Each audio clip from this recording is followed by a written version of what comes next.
ಎಲ್ಲರಿಗೂ ನಮಸ್ಕಾರ. ಎಲ್ಲರೂ ಹೇಗಿದ್ದೀರಾ? ಎಲ್ಲರೂ ಚೆನ್ನಾಗಿದ್ದೀರಾ ಎಂದು ತಿಳಿದಿದ್ದೇನೆ. ನಳಿನಿ ದಾನೇಶ್ ಕುಕ್ಕಿಂಗ್ ಚಾನೆಲಿಗೆ ಸ್ವಾಗತ. ಹಸಿ ಹಳಸಂದಿ ಕಾಯಿ ತೊಗೊಂಡಿದ್ದೇನೆ ನಾನು. ಇದರಿಂದ ಸಾಂಬಾರು ಮಾಡೋದಕ್ಕೆ ಈಗ ಇದನ್ನು ಸುಲಿತೀನಿ.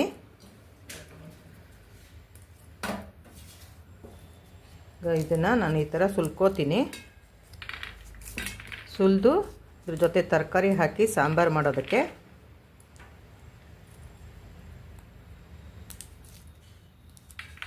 ಒಂದು ಅರ್ಧ ಕೆಜಿ ಕಾಯಿ ತೊಗೊಂಡಿದ್ದೀನಿ ನಾನು ಸಾಂಬಾರು ಮಾಡೋದಕ್ಕೆ. ಹಸಿ ಅಳಸಂದೆಕಾಯಿ ಈ ಥರ ಸುಲ್ಕೋತೀನಿ ಎಲ್ಲನೂ.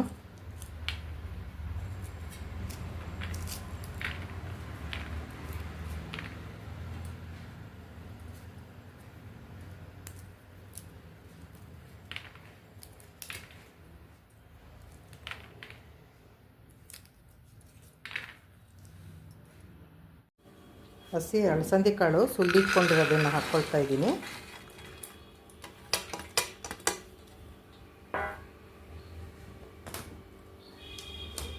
ಅದಕ್ಕೆ ತರಕಾರಿ ಸ್ವಲ್ಪ ಹೆಚ್ಚಿಟ್ಕೊಂಡಿರೋಂಥ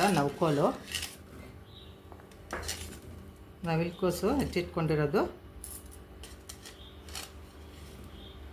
ಸ್ವಲ್ಪ ಬೀನ್ಸು,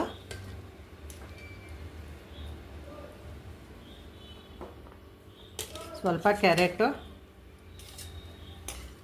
ಸ್ವಲ್ಪ ಈರುಳ್ಳಿ ಹಾಕೋತೀನಿ ಸಾಂಬಾರಿಗೆ, ಟೊಮೆಟೊ, ಇದು ಬದನೆಕಾಯಿ, ಆಲೂಗೆಡ್ಡೆ. ಈಗ ಕುಕ್ಕರ್ ಇಡ್ತೀನಿ. ಅದಕ್ಕೊಂದು ಸ್ವಲ್ಪ ನೀರು ಹಾಕಿ ಕುಕ್ಕರ್ ಇಡ್ತೀನಿ ಸಾಂಬಾರು ಮಾಡೋದಕ್ಕೆ. ಅಲಸಂದೆ ಕಾಳಿನ ಸಾಂಬಾರಿಗೆ ರುಬ್ಬೋದಕ್ಕೆ ನಾನು ಸ್ವಲ್ಪ ಕಾಳು ಬೇಯಿಸಿ ಇಟ್ಕೊಂಡಿದ್ದೀನಿ. ಆ ಕಾಳನ್ನು ಹಾಕ್ಕೋತಾ ಇದ್ದೀನಿ ಮಿಕ್ಸಿ ಜಾರ್ಗೆ. ಬೇಯಿಸಿರೋ ಕಾಳನ್ನು ಈ ಸಾಂಬಾರಿಗೆ ರುಬ್ಬೋದಕ್ಕೆ ಸ್ವಲ್ಪ ಹಾಕ್ಕೋಬೇಕಾಗತ್ತೆ. ನಾನಿಲ್ಲಿ ತುರಿದಿಟ್ಕೊಂಡಿರೋ ತೆಂಗಿನಕಾಯಿ, ಒಂದೆರಡು ಮೀಡಿಯಮ್ ಸೈಜ್ ಈರುಳ್ಳಿ ಹಾಕ್ಕೋತಾ ಇದ್ದೀನಿ ರುಬ್ಬೋದಕ್ಕೆ, ಸ್ವಲ್ಪ ಹುಣಸೆಹಣ್ಣು, ಸ್ವಲ್ಪ ಟೊಮೆಟೊ, ಇದನ್ನೆಲ್ಲ ಮಿಕ್ಸಿ ಮಾಡೋದಕ್ಕೆ ಹಾಕ್ಕೊಂಡಿದ್ದೀನಿ. ಒಂದೆರಡು ಸ್ಪೂನು ಸಾಂಬಾರಿನ ಪುಡಿ ಹಾಕ್ಕೊಳ್ತಾ ಇದ್ದೀನಿ. ನಾನು ಸಾಂಬಾರಿಗೆ ಒಗ್ಗರಣೆಗೆ ಇಟ್ಟಿದ್ದೀನಿ. ಅದಕ್ಕೆ ಒಂದೆರಡು ಸ್ಪೂನು ಎಣ್ಣೆ ಹಾಕ್ಕೋತಾ ಇದ್ದೀನಿ. ಎಣ್ಣೆ ಕಾದಿದೆ. ಸಾಸಿವೆ ಜೀರಿಗೆ, ಒಂದು ಸ್ಪೂನ್ ಸಾಸಿವೆ, ಒಂದು ಸ್ಪೂನ್ ಜೀರಿಗೆ ಹಾಕ್ಕೋತಾ ಇದ್ದೀನಿ. ಹಸಿ ಹಳಸಂದಿ ಕಾಳಿನ ಸಾಂಬಾರು ಮಾಡ್ತಾಯಿದ್ದೀನಿ. ಅದು ತುಂಬ ರುಚಿಯಾಗಿರುತ್ತೆ. ನೀವು ಈ ಥರ ಒಂದ್ಸಲ ಮಾಡಿ. ಎಲ್ಲ ವಿಡಿಯೋಗಳನ್ನು ನೋಡ್ತಾ ಇರಿ. ಇನ್ನು ಯಾವುದಾದ್ರೂ ಹೊಸ ರೆಸಿಪಿಗಳು ಬೇಕಾಗಿದ್ದರೆ ಹೇಳಿ. ಈಗ ಮನೆಯಲ್ಲೇ ಜಜ್ಜಿಟ್ಕೊಂಡಿರೋಂತಹ ಬೆಳ್ಳುಳ್ಳಿ ಒಂದು 6 ಹೆಸಳನ್ನು ಜಜ್ಜಿಟ್ಕೊಂಡಿದ್ದೆ, ಅದನ್ನು ಹಾಕಿದ್ದೀನಿ. ಈಗ ಅದು ಆಗಿದೆ. ಹಸಿ ಕರಿಬೇವಿನ ಸೊಪ್ಪು ಹಾಕಿದ್ದೀನಿ. ಈಗ ಇದು ಆಗಿದೆ. ಸ್ವಲ್ಪ ಹಿಂಗು ಹಾಕ್ಕೊಳ್ತೀನಿ. ಸ್ವಲ್ಪ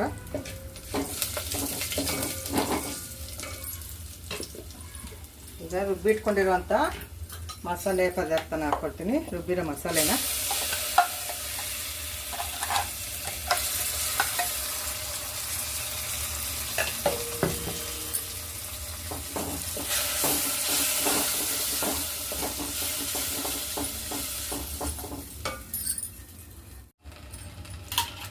ಈಗ ಮಿಕ್ಸಿ ಜಾರನ್ನು ತೊಳೆದು ಸ್ವಲ್ಪ ನೀರು ಹಾಕ್ಕೊತೀನಿ. ಇನ್ನೇನಾದರೂ ಅಡುಗೆ ಬೇಕಾಗಿದ್ದರೆ ಹೇಳಿ, ಕಮೆಂಟ್ ಮಾಡಿ ತಿಳಿಸಿ.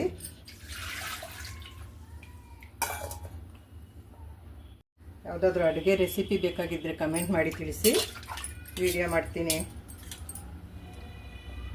ಕೊನೆವರೆಗೂ ವಿಡಿಯೋ ನೋಡಿ.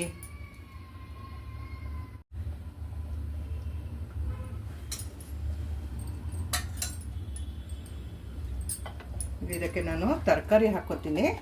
ಬೇಯಿಸಿ ಇಟ್ಕೊಂಡಿದ್ನಲ್ಲ ಹಸಿ ಅಳಸಂದೆ ಕಾಳು ಮತ್ತು ತರಕಾರಿ ಎಲ್ಲನೂ ಆಗಲೇ ಹೆಚ್ಚಿಟ್ಕೊಂಡು ಬೇಯಿಸಿರೋದು. ಈಗ ಅದನ್ನ ಹಾಕ್ಕೋತಾ ಇದ್ದೀನಿ. ಎಲ್ಲ ಹಾಕ್ಕೊಂಡಿದ್ದೀನಿ. ಇದನ್ನು ಮಿಕ್ಸ್ ಮಾಡ್ತೀನಿ. ಇದು ಚೆನ್ನಾಗಿ ಕಾಯಬೇಕೀಗ. ಇದು ಸಾಂಬಾರು ಕಾಯಬೇಕು. ಸಾಂಬಾರು ಈಗ ಕುದೀತಾ ಇದೆ. ಅದಕ್ಕೆ ರುಚಿಗೆ ತಕ್ಕಷ್ಟು ಉಪ್ಪು ಹಾಕ್ಕೊಳ್ತಾ ಇದ್ದೀನಿ. ಕಲ್ಲುಪ್ಪು ಆರೋಗ್ಯಕ್ಕೆ ಒಳ್ಳೆಯದು. ಹಾಗಾಗಿ ಆದಷ್ಟು ನಾವು ಕಲ್ಲುಪ್ಪನ್ನು ಬಳಸಬೇಕು. ಕಲ್ಲುಪ್ಪು ಬಳಸದೇ ಇರೋವಂತಹ ಅಡುಗೆಗೆ ಮಾತ್ರ ನಾವು ಪುಡಿ ಉಪ್ಪನ್ನು ಬಳಸಬೇಕು. ಈಗ ಉಪ್ಪು ಹಾಕಿದ ಮೇಲೆ ಸಾರು ಕುದೀತಾ ಇದೆ. ಉಪ್ಪು ಹಾಕಿ ಒಂದು 5 ನಿಮಿಷ ಸಾಂಬಾರನ್ನ ಕುದಿಸಿದ್ರೆ ಆಗೋಗುತ್ತೆ. ಇಲ್ಲಿ ಒಂದು ಅರ್ಧ ಸ್ಪೂನು ಅರ್ಶಿನದ ಪುಡಿ ಹಾಕ್ತಾಯಿದ್ದೀನಿ ನಾನು. ಈ ಅರ್ಶಿನದ ಪುಡಿನೂ ಎಲ್ಲ ಸಾಂಬಾರುಗಳಿಗೂ ಹಾಕಿದ್ರೆ ತುಂಬ ಒಳ್ಳೆಯದು ಹೆಲ್ತ್ಗೆ. ಸಾಂಬಾರಿಗೆ ಅರ್ಶಿನದ ಪುಡಿ ಹಾಕೋದ್ರಿಂದ ರೆಸಿಸ್ಟೆನ್ಸಿ ಪವರು ಚೆನ್ನಾಗಿರುತ್ತೆ. ಎಲ್ಲ ಸಾಂಬಾರ್ಗೂ ಅರ್ಶಿನದ ಪುಡಿ ಹಾಕೋದ್ರಿಂದ ರೆಸಿಸ್ಟೆನ್ಸಿ ಪವರ್ ಬರುತ್ತೆ. ಈಗ ಲಾಸ್ಟಿಗೆ ಹೆಚ್ಚಿಟ್ಟಿರೋ ಕೊತ್ತಂಬರಿ ಸೊಪ್ಪು ಹಾಕ್ಕೊಳ್ತೀನಿ. ಸಾಂಬಾರು ಆಯಿತು.